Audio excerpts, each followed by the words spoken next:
정원을 이해하기 위해서는 뭐가 필요할까요? 어떤 정원을 잘 이해하고자 한다. 그럼 뭘 먼저 봐야 되겠습니까? 지형, 지형, 환경. 환경. 저는 주인이 중요할 것 같아요. 사람. 그 정원을 만든 사람이 왜 만들었을까요? 정원마다 다 다르거든요. 특히 우리 정원들은.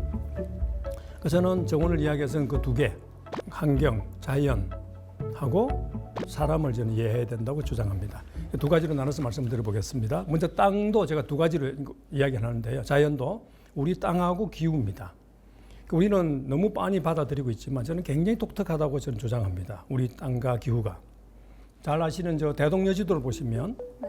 대동여지도는 네 가지 정보가 들어가 있다고 저는 해석을 합니다. 도읍이 있고 도시나 마을이 있고 중요하죠. 그 나머지는 다 길입니다.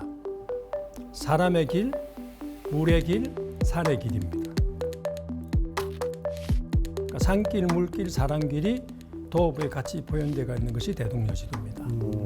김종호 선생께서 우리 땅을 표시하기 위해서 지도라는 것은 땅을 그대로 앞쪽에서 옮겨놓은 거잖아요. 그럴 때 왜 산길, 물길을 넣었을까요? 산과 물이 우리는 그만큼 중요하기 때문입니다. 그냥 물이 아니라 길처럼 연결되어 있는 산체계, 물체계가 대단히 중요하다는 것을 깨달았다고 저는 이야기를 합니다. 서울 같은 대도시, 세계적인 대도시 많이 가보시겠지만 대도시 중에서요. 서울만큼 산과 강이 잘 고루 갖춰져 있는 도시 한번 들어보시겠어요? 뉴욕 없습니다. 파리 산이 없습니다. 그죠? 런던 없어요. 세계적으로 큰 도시 중에서 우리 안양처럼 서울처럼 강과 물이 또는 산이 그렇게 잘 어울리는 도시가 없는 거예요. 진짜 산으로 이렇게 둘러싸여 있으면서도 한가운데는 이렇게 한강이 흐르고 그런 그렇습니다. 데가 잘 없네요. 그렇죠. 그래서 우리 옛날 한양 고지도를 보시면 산길과 물길이 참 중요하게 표시되어 있고요. 이런 것들이 우리 땅에 대한 특질을 저는 잘 드러낸다고 생각하고요. 산길, 물길. 그다음에 두 번째 우리 자연으로서 기후인데요. 우리 사계절이 뚜렷하잖아요. 봄, 여름, 가을 계절. 가을, 겨울 뻔하다고 생각하시지만 또 역시 그런 사계절을 가지지 않는 나라가 지구상에 되게 많고요. 우리는 길게 반도라서 남과 북 사이에 한 10도 정도의 위도 차이가 있다고 합니다. 기온 차이가 있는 거죠. 그러니까 남쪽과 북쪽이 그만큼 여러 가지 변화가 많은 겁니다. 저는 사계절이 많고 또 땅이 이렇게 기복이 심하니까 산이 있고 계곡이 있으니까 산 위는 바람이 많이 불겠죠. 그죠? 계곡은 또 다르겠죠. 그렇게 변화가 많으니까 계절 변화와 더해가지고 저는 한국 땅이 굉장히 변화감이 많은 땅이다. 예. 그 변화감은 다른 말로 하면 리드감이 될 수 있고 리듬. 그게 또 반복되다 보면 저는 생동감도 줄 수 있다고 생각합니다. 우리가 아무리 겨울이 추워도 힘들어도 3개월만 지나면 따뜻한 봄이 온다는 거 누구나 알잖아요. 그죠? 식물에는요. 서양에서 쓰는 말이지만 하드닝이라는 단어가 있습니다. 하드닝이요? 하드, 어렵다는 뜻의 하드 트레이닝? 네, 그런 말입니다. 하드닝, 따뜻하게 그러니까 한다. 예를 들면 저 서울 쪽에 대나무 같은 것이 남부에 자라는데 그걸 서울에서 키우고 싶다. 요령이 있습니다. 남부에서 가져가서 추울 때 조금씩 내놓은 겁니다. 다시 들어놓고 내놨다가 조금 더 길게 했다 내놨다. 그걸 여러 번 반복하면 나중에 지가 적응하거든요. 그걸 하드닝이라고 합니다. 저는 우리 한국인들이 이 땅에서 이런 계절 변화도 심하고 변화가 심한 이 땅에서 여러 수백 년, 수천 년을 살아오면서 알게 모르게 하드닝을 참 많이 받았다고 저는 생각합니다. 종합해보면 우리 자연은 굉장히 역동적이고 변화감도 많고요. 그건 다른 말로 하면 굉장히 생태적이다. 이런 생태적인 땅에서 살다 보면 자연을 존중하지 않을 수가 없다. 왜요? 생태를 못 이루면 내가 손해인데요. 그죠? 잘 읽어내야 되니까, 잘 맞춰야 되니까. 그래서 우리는 옛날부터 자연을 잘 읽어내는 게 되게 발달했다. 저는 그렇게 생각합니다. 이사벨라 버드라고 하는 여자분인데요. 구한말에 조선을 방문했습니다. 참 놀랍게 말씀하셨는데 내가 조선 사람들의 가치를 진정한 가치를 알아보는데 1년이 걸렸다. 고백을 합니다. 이 사람들은 참 재미있다. 참 이상하다고 표현합니다.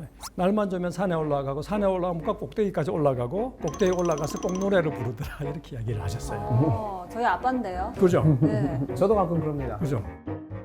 근데 이 사람은 그걸 이상하다 그랬어요. 한국인들은 누구나 아는데. 왜냐하면 짧게 말씀을 드리면 서구에서 등산이라는 것이 보편화된 것은 16세기 이후입니다. 그 또 다른 퍼시빌 로엘이라는 사람 역시 구한말에 온 사람이 이분은 조선의 정원을 물의 정원, 바위 가꾸기를 즐기는 정원 이렇게 이야기를 합니다. 바위 가꾸기? 바위를 의미를 우리는 부여하거든요.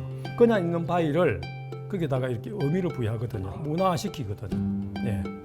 그런 것들 자기들이 봤을 때 굉장히 독특한 거죠. 그다음에 최근에 제가 생각한 거는 우리 애국가 있잖아요. 네. 애국가에도 동해안물과 백두산이 시작하죠, 그죠? 네. 이전은 남산이의 저소나무 다 산입니다. 네. 다른 나라 국가들 그렇지 않대요. 일본, 중국 안 그렇답니다. 다른 유럽은 뭐 더 말할 것도 없고. 근데 재미있게도 북한의 국가도 또 백두산이 등장하고 그런답니다. 그러니까 일단 학교 교과서도 대부분 네. 인근 산을 언급하잖아요. 그러잖아요. 맞아요. 산도 그러잖아요. 그 산에 전기를 받았어. 전기를 기운을 받고 받는다. 맞아, 다 맞아. 그런 노래 많이 네. 부르셨죠, 그죠? 그만큼 우리는 옛날부터 산을 되게 중시했던 나라다. 그다음에 농사 같은 것도요. 참 재밌는 거는 정원하는 사람들 중에서 7계절이 되게 유명합니다. 7계절?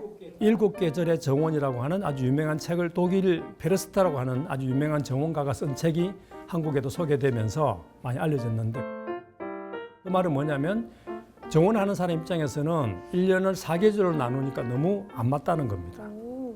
그걸 한 7개로 쪼개야 된다는 겁니다. 아, 그만큼 더 섬세하게 본다는 뜻이겠죠.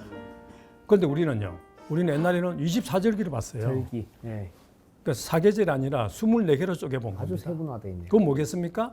자연을 읽어내는 우리 훨씬 세심했다는 겁니다. 예. 그거에 맞춰야 농업이 제대로 되니까. 예. 예를 들면 뭐 깨꼬리가 올 때 참깨를 수확한다. 뭐 이런 것들이 우리는 되게 많았어요. 자연하고 맞추는 거죠. 예. 좀 이런 지도 같은 거 보세요. 이게 지도입니까? 그림입니까? 시입니까? 그림입니까? 다 있어요. 시화 같은 느낌. 그렇죠. 우리는 지도조차에도 저런 산과 물을 다 넣습니다. 산을 표현합니다. 그림처럼. 그러니까 우리는 굉장히 자연과 친해지면서 굉장히 통합적으로 그런 것들을 읽었다. 저는 그렇게 주장합니다. 근데 그게 그런 까닭은 다 알다시피 우리는 3분의 2가 산이거든요. 산이 너무 많거든요.